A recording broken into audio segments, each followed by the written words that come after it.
आज्ञा नमस्कार। आपण मान आगे गोटे कथा रखुचे पुराण कथा प्रसंग उपरे ए समय कथा को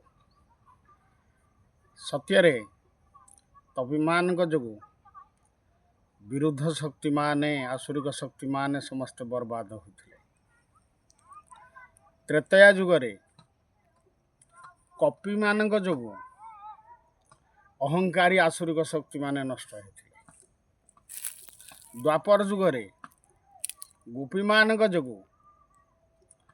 अहंकारी कंसासुर आदि असुर मानकर ध्वंस घटी। कली रे रूपी जोगु अर्थात टंका जोगु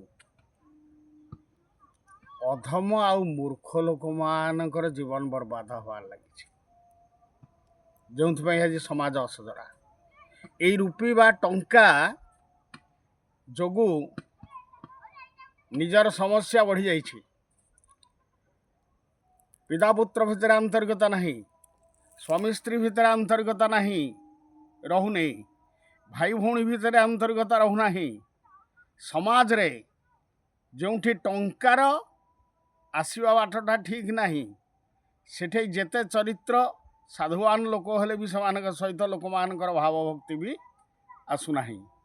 तेणु एक रकम ये टंका बेपारटा कली रे एमिति ग्रास करिछि जहा द्वारा कि मनुष्यर प्रत्येक जीवन चलनी उपर ये प्रभाव पकईकि अर्थ ही अनर्थर मूल साजिकी ताकू शांति आनंद मार्गरू विच्युत कर दउछि। लोक ये टंका टंका हे निजक ध्वंस करने सहित परिवार को ध्वंस करने सहित समाज को ध्वंस आड़ को टाणी नेबार लगी। आजिकल जेते समस्या सब सृष्टि होती देखु कामना बासना भितर रही मुख्य भाव में हूँ टंका आउ यहाँ बेसी प्रभावित करके ए समाजटा को दुर्नीतिग्रस्त कर दउछि। असामाजिक असाधु मूर्ख अधम जो मानकर योग्यता न थाई प्रचुर मात्रा अर्थ उपार्जन करिवार लगी कलाधन यही मानक पाई ए रूपी कली जुगे बर्बाद करुच्ची। किंतु कली जुग समान जुग नहीं जो नरक विश्वास यहाँ भल जुग थिला, किंतु लोक तो तार अधमत्व जोगु से तार वाट हुड़की दिन राति टंका टंका है बुलिला। तेणु टंका ताकू खाइला संपूर्ण भाव में।